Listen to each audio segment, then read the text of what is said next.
Your Excellency William Ruto, President of the Republic of Kenya,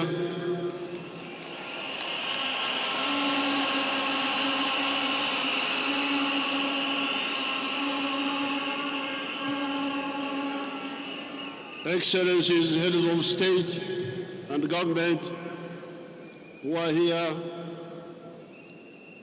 His Excellency Vice President of Kenya, Mr. Gachagua,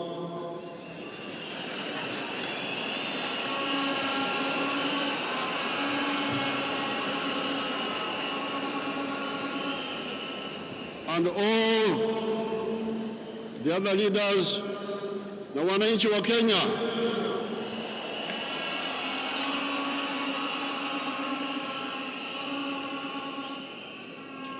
Kwanza, hongera kwa Mheshimiwa William Ruto kushinda uchaguzi.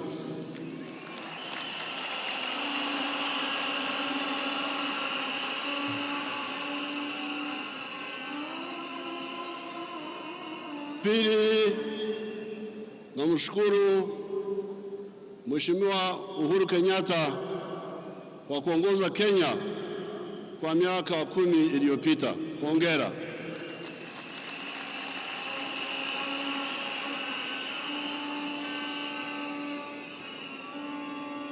Kawaida, normally I don't watch television stations in the neighboring countries.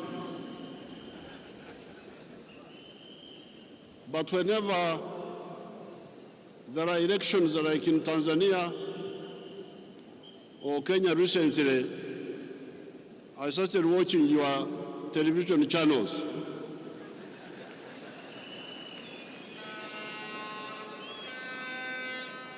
And there is one television, I was scanning through them, but I watched something called KTN News Chivumbi.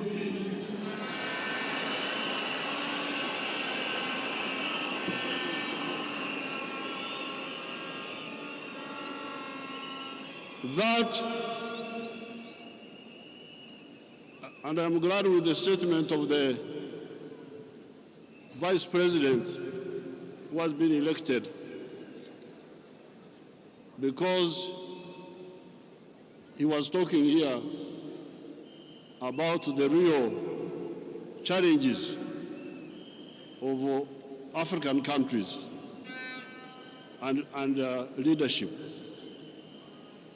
Now, in this Chivumbi, most of the time, they were talking about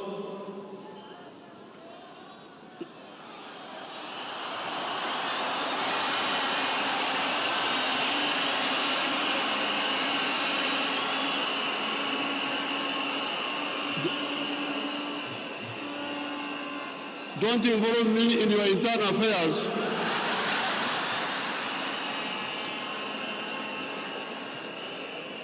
Me, I just want to observe a few things. The first, they were talking mainly about sharing power and sharing resources. Then there was one young man with a lot of gray hair, a young man with a lot of gray hair.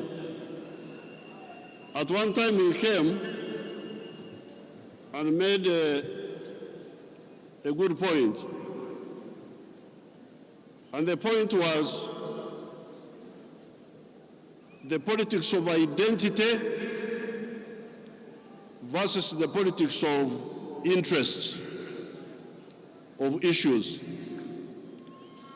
I said these young people are beginning to get somewhere. But then another one said, you are talking of distributing resources. Where will these resources come from? So all of the political class in Africa, I would appeal to you to answer that question. Where does prosperity come from? Ustawi wa jamii unatoka wapi? According to my experience of 60 years, I would advise Africans to know that prosperity comes from wealth creation. You must create wealth. And wealth is not the same as natural resources. You may have natural resources, but you don't get wealth out of them. The wealth means commercial agriculture, manufacturing, services, hotels, and ICT. Now, if I own a hotel, it is my wealth. But that hotel creates jobs for Kenyans or Ugandans. The linkage between wealth and jobs. Because when I watch these TVs, I get a bit concerned. You see, people are talking, and the neo-colonial social science is also very dangerous because people don't link. So I have not read, of course, the manifesto of Kwanza, Kenya Kwanza, nor have I read the other one of Azimio.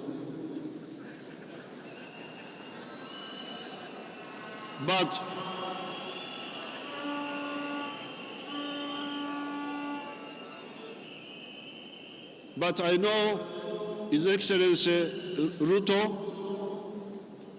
I've met him a number of times in Uganda, and I know he likes ideas and frank talking. Now, what I found a problem in that KT News Chivumbi was in all the things they were talking about, they were not talking about East African integration. They talk about Kenya.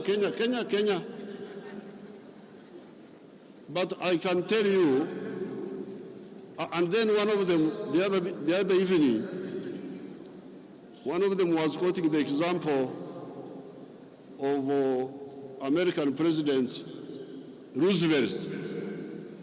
Roosevelt started a program in 1934 which created jobs and so on. But Roosevelt was utilizing the huge market of the United States, which had already been created by some people who had a vision. So therefore, I congratulate His Excellency Ruto. I thank His Excellency Uhuru. On behalf of the presidents who have come here, I did not come here to give a lecture about this or that, but I thought that in order for Uganda and Kenya and Tanzania and Congo and Burundi and Rwanda and South Sudan and Somalia, which is coming now, in order for us to catch up with the United States, we need also to look at the issue of the regional market. Because when you produce, who buys? The more people that buy from you, the better for the business, and the better for job creation. I thank you, and I wish you good luck. Congratulations, Kenyans.